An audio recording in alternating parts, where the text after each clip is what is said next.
Et salut tout le monde, j'espère que vous allez bien. Aujourd'hui on va faire une vidéo un peu spéciale. Ouais bon j'avoue, c'est ce que tous les youtubeurs disent, mais c'est pour vous dire que ça va changer un peu du format habituel. J'ai l'habitude de vous mettre pas mal de gameplay que j'effectue sur Twitch. D'ailleurs, le lien est dans la description si vous voulez passer. Parce qu'avec le travail, j'ai pas trop le temps de travailler trop d'autres vidéos à côté de ça.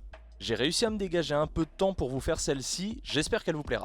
D'ailleurs, n'hésitez pas à me le dire dans les commentaires. Vous l'avez probablement vu, il y a eu des récentes annonces dans le monde vidéoludique. Riot Games a annoncé Valorant, anciennement connu sous le nom de Project A, et il sera disponible en été 2020.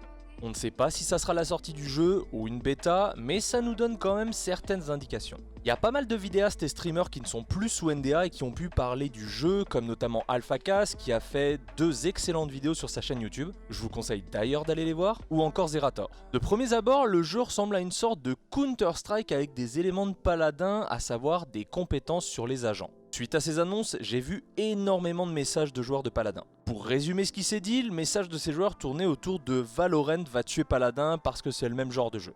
Du coup de mon côté, j'ai regardé les vidéos de gameplay et des retours de personnes qui ont pu tester le jeu, et pour moi cette information est complètement fausse. Paladin va perdurer même avec la sortie du potentiel mastodonte Valorant, et je vais vous expliquer en quoi dans cette vidéo. Le premier point qui me vient à l'esprit, ça concerne les personnages. Dans Paladin, on a des champions et dans Valorant, on a des agents. Là où il y a une première différence, c'est que dans Paladin, il y a différents archétypes.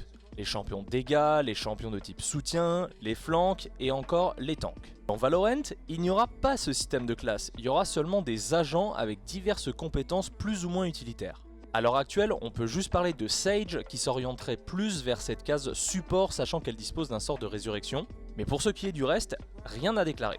On peut se douter que certains agents seront plus efficaces en attaque ou en défense, il faudra d'ailleurs voir au niveau de leurs compétences, je pourrai en parler dans une prochaine vidéo si ça vous intéresse. Mais en aucun cas on peut comparer ça avec Paladin. Le second point sera un peu plus rapide, mais ça concerne les armes. Sur Paladin, chacun des champions a sa propre arme que tu ne peux pas changer car elle est liée au champion. Dans Valorant, tous les agents auront le choix entre un même arsenal d'armes qu'il faudra décider d'acheter en début de round. On est bien plus proche, et d'ailleurs ça se voit, d'un Counter-Strike-like de ce côté-là, où selon la map, il faudra prendre plutôt une AK-47 et une AWP sur une autre. On peut comparer ça rapidement à Paladin où certains champions vont être plus efficaces sur certaines maps, comme par exemple Strix et Kinessa sur Siri, mais ça force à se lock sur un champion qui sera peut-être situationnel et qui ne pourra pas faire grand chose s'il se fait trop acculer. Sur Valorant, pas ce problème, il y aura des joueurs d'AWP, des joueurs de M16 et d'autres armes dont je n'ai pas encore connaissance.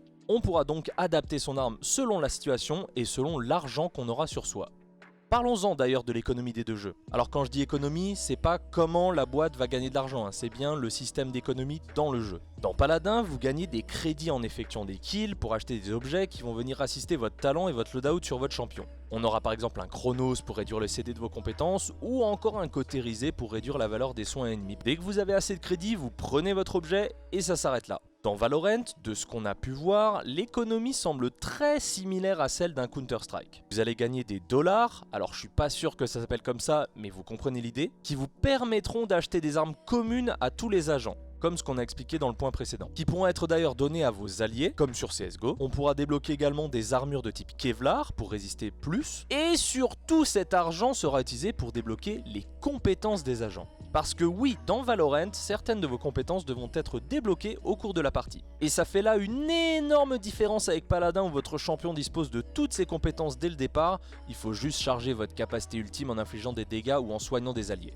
On n'a pas encore trop de détails sur quelles compétences seront à débloquer, mais de ce qu'AlphaCast a dit dans sa vidéo, les ultimates gagneront des charges en fonction des kills que vous effectuez ou alors si vous survivez lors d'un round. Ce qui récompense donc les bons joueurs qui prennent des risques. Pour renforcer un peu plus la comparaison avec les titres de Valve, il y aura très probablement ce qu'on appelle des rounds éco. Alors des rounds éco en fait c'est où l'équipe qui a très peu d'argent fera un round à blanc sans rien acheter et qui concédera la plupart du temps le point.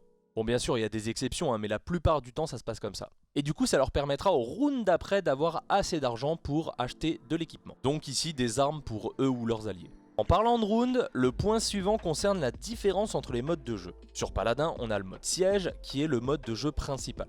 On a également des modes de jeu alternatifs comme le match à mort en équipe, l'assaut ou le roi de la colline. Le but dans ce mode siège qui est le mode principal, c'est de capturer un point et d'ensuite emmener le convoi dans la base ennemie. Sur Valorant, on est sur un système bien plus proche d'un Counter-Strike, d'un Rainbow Six Siege ou d'un Call of en mode recherche et destruction. il y aura une équipe d'attaque et une équipe en défense avec un temps de préparation pour l'équipe en défense. Donc là ça ressemble un peu plus à Rainbow Six Siege où l'équipe de défense va pouvoir mettre des pièges ou ce genre de choses pour gêner l'équipe qui attaque. Le but pour l'équipe qui attaque sera donc de poser une bombe sur l'un des sites. Je crois qu'il y a 3 sites A, B et C. Alors ça s'appelle pas une bombe, mais je n'ai pas retrouvé le nom, mais vous avez compris l'idée. On sera sur un modèle où il faudra une douzaine de points marqués pour qu'une équipe remporte la partie. On est donc très loin de ce qui se passe sur Paladin avec les 4 points pour remporter une partie. Valorant est ce qu'on appelle un jeu de ligne. Il va falloir tenir certains couloirs, certaines lignes et être très patient en attendant les calls de votre équipe. Là où sur Paladin, on va connaître facilement la position des ennemis, notamment d'un tank sur le point ou d'un flank dans la backline. Ce sont selon moi deux types de jeux qui sont assez opposés. Le dernier point que je souhaiterais souligner dans cette vidéo, ça concerne le TTK,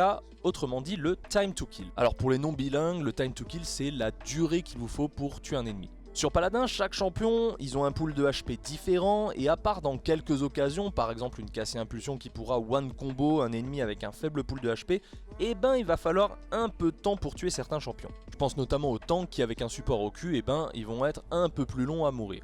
Même si on est dans une sorte peut-être de burst méta et à part un ultimate de Genos ou un Zin Guillotine, et il s'agit encore là de capacité ultime, c'est pas comparable avec Valorant. Dans le jeu de Riot, on est bien plus proche d'un CSGO où le TTK est très rapide, c'est-à-dire qu'un tir dans la tête va suffire à tuer un agent ennemi. Vous avez donc encore moins le droit à l'erreur, sinon c'est attendre pendant quelques minutes en attendant que le round se termine. Parce que oui, sur Valorant, une fois que vous mourrez, vous devrez attendre le prochain round pour rejouer. Et c'est là la différence avec Paladin où vous allez avoir un timer pour réapparaître et pour retourner vers votre équipe. Ça va donc être du one tap pour Project A contre plusieurs chargeurs sur Paladin si votre support est derrière vous et qu'il vous maintient en vie. Alors quand je dis du one tap, bien sûr, si vous avez une armure pour vous protéger, ça sera plus quelques balles, mais l'idée c'est de souligner quand même qu'on mourra très vite dans Valorant. Voilà, je voulais mettre tout ça au clair, j'ai vu pas mal d'inquiétudes venant de joueurs de Paladin ces derniers jours, et je me suis dit que ça pourrait être intéressant d'en parler. Graphiquement, je veux bien reconnaître qu'il y a un aspect un peu fantasy dans les deux jeux en termes de graphisme, mais côté Valorant, on a quand même cet aspect un peu plus réel avec des armes contemporaines comme une AK-47, contrairement à un Paladin où on verra une arbalète ou encore un bâton de foudre. Et même si on a des personnages avec des compétences, les deux jeux restent très différents. Alors qu'est-ce que vous en pensez de votre côté? Est-ce que vous aussi vous pensez que les jeux sont très différents et qu'ils coexisteront sans souci? Moi de mon côté, aucune peur à avoir pour Paladin, il a encore de très belles années devant lui. N'hésitez pas à me dire en commentaire ce que vous avez pensé de la vidéo, c'est un format assez différent d'habitude, j'en suis conscient, donc je tente des choses et j'espère que ça vous plaira. Vous inquiétez pas, je continuerai à faire du Paladin, c'est l'essence même de la chaîne pour le moment. Je vous fais des bisous et je vous dis à bientôt. Ciao ciao.